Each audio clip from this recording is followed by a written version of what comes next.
Now, let me tell you this: Genshin Impact is absolutely incredible.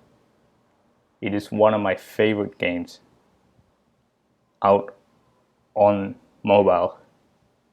Actually, it's my favorite game on mobile today. And I'd say pretty much for a long time, actually. And in my opinion, it's the biggest hit coming out of China in 2020 by far. Now, this game's absolutely incredible. Reasons being, it's freaking huge. So this game's on mobile. It's a we're all familiar with what the game's like, how it works, and all that. But what I like about this game is that it's attractive to people like me who are into exploring uh, vast areas, exploring the unknown, and really doing adventuring and stuff like that. And this game gets it perfectly down to a T. It's a world you can explore with your friends as well. There's multiplayer. It's not the conventional multiplayer because you have to accept their because you have your own worlds and you have to accept their request to join your world, and you have to request them if you want to join their world as well. This game has incredible graphics. I love the art style in it. Yes, there were some similar games before, but in my opinion, it's better than those for the reasons I will state later on. So this game, as I said before, that graphics are absolutely incredible. You can tell the team really did a lot of work into that. Highly detailed as well. You can see the grass, the animation's perfect. You can see the grass moving with the wind. This is a mobile game, mind you, and it's freaking free as well. You think this is a paid game or something, but it's actually free. But like any gacha game, there's a lot of money involved regarding if you want to get like certain characters and stuff like that. But when I do spend money on it, the the weapons and characters I get, they're pretty good, I would say. I don't really care about that stuff. I care about the experience I get when I'm playing the game. And one of those things include the music, the soundtracks. Oh, it's just beautiful. Now you have your normal soundtracks that go well with the gameplay, and then you have those uh, certain soundtracks that just hit you there. I was just staring out into the sky, listening to a soundtrack, just staying still. I was just admiring the beauty of the whole place. It looked amazing, and the landscapes and the the landscapes and the music, they really go well together. We also have the creatures, the wildlife in the game, pretty unique. I would say it's what you expect. You got like stuff like hogs, foxes, some other tiny creature as well, and you have your enemies. Now these are pretty unique in my opinion.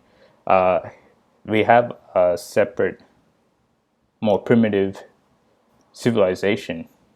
I wouldn't go so far as calling it a civilization, but a group of people, a tribe, if you will, and they're the enemies. And I think they're called hitch curls. I think that's how you pronounce it, hitch curls or something.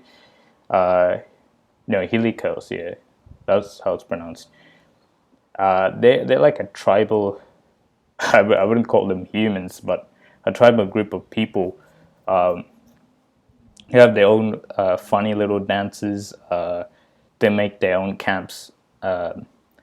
and you have to, and they're hostile to humans as well. So of course you have to like defend yourself. You have to kill them, but sometimes I try to slowly approach them, but they'll attack you because there are quests in the game that try to make you like communicate with them, but it always ends up terribly. They end up attacking you one way or another, and generally they're pretty good practice for if you want to test new weapons or you just want to test your combat skills or something like that. They're pretty good targets for that. Also, the bosses in the game, they're truly unique. They have really unique abilities assigned to each element, which you'll see in the gameplay I'll have in this video. They have their own ice element, electricity, fire, water, stuff like that. And the game is balanced in a way which you have to you have to use a character that's whose element is a perfect counter to the element of the boss, so they can do way more damage on the boss, and that's true for other enemies as well in game. And you can yeah, stuff like slimes as well, simple creatures, which I call them water hydro slimes. That's what they're called. That's the element actually, hydro. As the name implies, it's a water thing, and you can use fire. I found like pyro really effective against them, but really Anemo is also effective as well against them. So I think yeah, either one of those two you should go with. What else? And then you have the abilities of the characters themselves, the characters you play as. So the characters, they have their assigned element. So your main character is he or she's got a Anemo, basically the wind.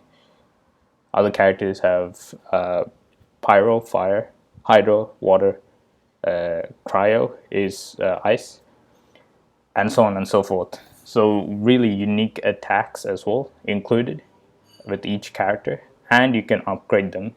So you get your usual that you expect in these games: higher attack, higher defense, more HP as you upgrade them. So overall, I would say it's an 8 out of 10 game for me. And it's been a big hit for that reason, the reasons I mentioned before. It's been it's such a hit that there's been whole Reddit subs made of it. That's not a good indicator actually. There's been whole memes being created all over the internet about it, and those are pretty amusing to see as well. And I think despite the hit that China got last year because of the pandemic, despite the damage it took for its image from that, Genshin Impact has still been a huge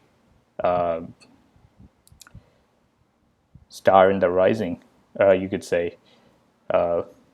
In my opinion, the best game from last year, easily, and probably the biggest soft power hit China has had in a few decades.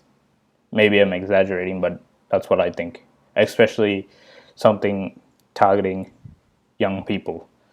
And it rides on the back of anime as well. So the characters are designed in anime style, obviously. So it rides off the rise that anime has been seeing in the West as of late. So the creators of the game were really, I don't know if they took that into account, but they're otakus, so they're really into that anime culture. And so that's what inspired them to make the game.